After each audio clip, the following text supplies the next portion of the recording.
იმფოზე, როდესაც ამერიკის შეერთებული შტატების წარმომადგენელთა პალატამ კავკასიაზე ჩინეთის კონტროლთან გამკლავების აქტი დაამტკიცა ირაკლი კობახიძე ჩინეთთან ურთიერთობას საუკეთესო პარტნიორობის მაგალითს უწოდებს. კობახიძემ დღეს მთავრობის ადმინისტრაციაში გამართულ ბრიფინგზე 9 ივნის ჩინეთთან გაფორმებულ ყოვლისმომცველი სტრატეგიული პარტნიორობის ხელშეკრულებასა და გაღრმავებულ ურთიერთობებზე ისაუბრა. მისი თქმით, სწორედ ასეთი უნდა იყოს სამაგალითო სტრატეგიული პარტნიორობა ორ ქვეყანას შორის, რომელიც კობახიძის მტკიცებით ურთიერთპატივისცემასა და ორმხრივ სარგებელზეა ორიენტირებული. მისივე განცხადებით, საქართველოს საკუთრებულ მნიშვნელობას ანიჭებს თანამშრომლობის შემდგომ გაღრმავებას ჩინეთის სახალხო რესპუბლიკასთან, რომელიც კობახიძის თანახმად გასული 50 წლის გამოცდილების გათვალისწინებით ერთადერთი მშვიდობიანი სუპერ სახელმწიფოა მსოფლიოში. კობახიძემ დღეს განსაკუთრებული მადლობა გადაუხადა ჩინეთის პრეზიდენტ სი ძინპინს, პრემიერ-მინისტრს, პარტნიორ მინისტრებსა და ჩინეთის ელჩს საქართველოში. მთლიანობაში 2023 წლის შემდეგ გაფორმდა 14 უმნიშვნელოვანესი საერთაშორისო შეთანხმება საქართველოსა და ჩინეთს შორის, ხოლო საბოლოო განხილვის ეტაპზეა 6 შეთანხმება.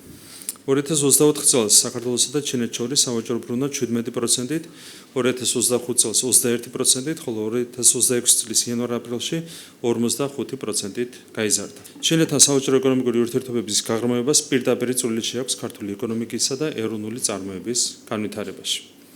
სტრატეგიული პარტნიორობის შეთანხმების გაფორმების შემდეგ 2023-24 წლებში ამოქმედდა ორმხრივი ვიზო მიმოსვლის რეჟიმი საქართველოს და ჩინეთის მოქალაქეებისთვის. ვიზო რეჟიმის ამოქმედებამ დამატებითი ბიძგიმისა პირდაპირი ფრენების დამატებას და მგზავრთნაკადის მნიშვნელოვან ზრდას საქართველოსა და ჩინეთს შორის. მნიშვნელოვნად გაღრმავდა პარტნიორობა საქართველოსა და ჩინეთის განათლების სამინისტროებს შორის. მზადდება მემორანდუმი, რომელიც ითვალისწინებს თანამშრომლობისა და გაცვლითი პროგრამების ხარდაჭერას ქართულ და ჩინურ უნივერსიტეტებსა და კოლეჯებს შორის, ერთობლივი ახალგაზრდული პროგრამების დანერგვას, საქართველოში ჩინური ენის სწავლების გაფართოებას და ასე შემდეგ. სრულიად თვალნათელია, რომ ეს არ არის სტრატეგიული პარტნიორობა ქაღალდზე, არამედ ის აისახება სრულიად კონკრეტულ სარგებელში ორივე ქვეყნისთვის. მიუხედავად იმისა, რომ ჩინეთის სახალხო რესპუბლიკა არის უდიდესი მასშტაბის სუპერ სახელმწიფო, ჩინეთის ხელისუფლებამ ჩვენთან თანამშრომლობა განავითარა უმუქდეს დროში და მაქსიმალური ეფექტიანობით.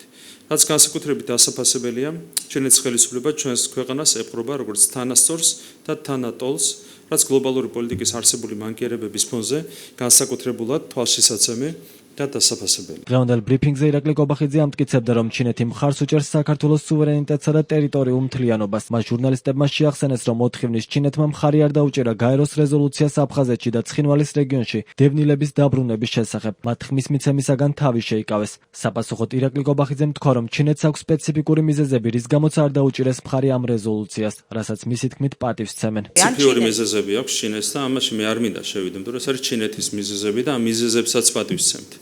რაც შეეხება ჩვენ მთავარ საკითხს, საკვანძო საკითხს, ჩინეთი მყარად უჭერს საქართველოს სუვერენიტეტს მხარს და საქართველოს ტერიტორიულ მთლიანობას მხარს, ისევე როგორც ჩვენ მხარს უჭერთ ერთი ჩინეთის პრინციპს. ეს არის ურყევი მხარდაჭერა, რასაც ჩვენ გრძნობთ, არ მარტო გრძნობთ, არამედ საქმითაც ხედავთ მთელი ამ წლების განმავლობაში, ანალოგიურად ისრაელიც მხარად უჭერს მხარს საქართველოს სუვერენიტეტს და ტერიტორიულ მთლიანობას. სხვა ქვეყნებიც არის ასეთი, ვისთანაც მეგობრობთ, მაგრამ მხარს ვერ უჭერენ საკუთარი სუბიექტური მიზეზების გამო ასეთ რეზოლუციას.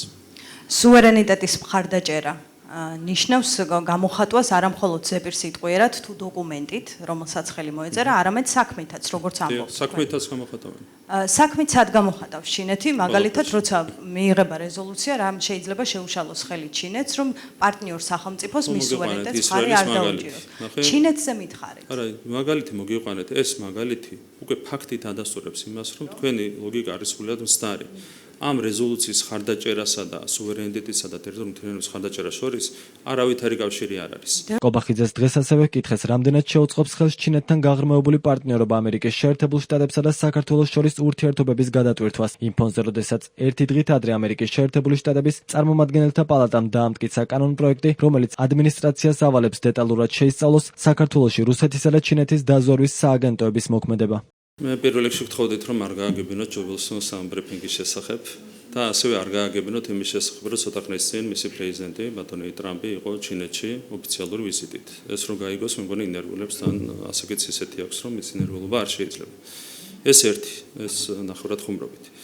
რაც შეეხება სერიოზულ, ასე ვთქვათ, მიდგომას ამ კითხვის მიმართ, ჩვენ ხედავთ, რომ თვითონ ამერიკის შეერთებული შტატები, მისი ადმინისტრაცია სახელმწიფო დეპარტამენტი მაქსიმუმს აკეთებს ამერიკულ-ჩინური ურთიერთობების გაღრმავებისთვის.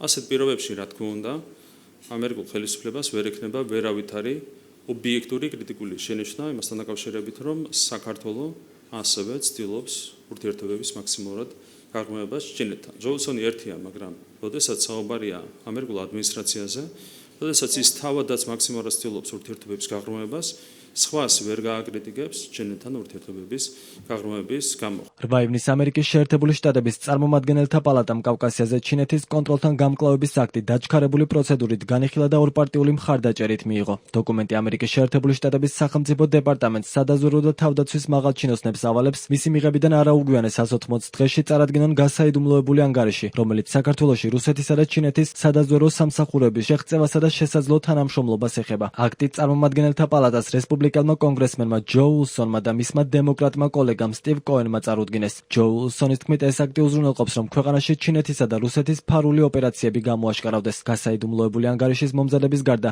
კანონპროექტი ამერიკის შეერთებული შტატების სახელმწიფო დეპარტამენტს საქართველოსთან ურთიერთობების შესახებ ამერიკის შეერთებული შტატების 5-წლიანი სტრატეგიის შემუშავებას ავალებს. დოკუმენტმა უნდა შეაფასოს ორმხრივი თანამშრომლობა, ამერიკული ფინანსური მხარდაჭერის ეფექტიანობა და საქართველოს შიდა პოლიტიკური გარემო. ასევე უნდა განისაზღვროს, რამდენად შეესაბამება ამერიკის შეერთებული შტატების ინტერესებს საქართველოს მთავრობასთან პარტნიორობის გაგრძელება და მომავალში მსგავსი თანამშრომლობისთვის რესურსების გამოყოფა. დოკუმენტი კენჭისყრისთვის სენატს გადაეგზავნება.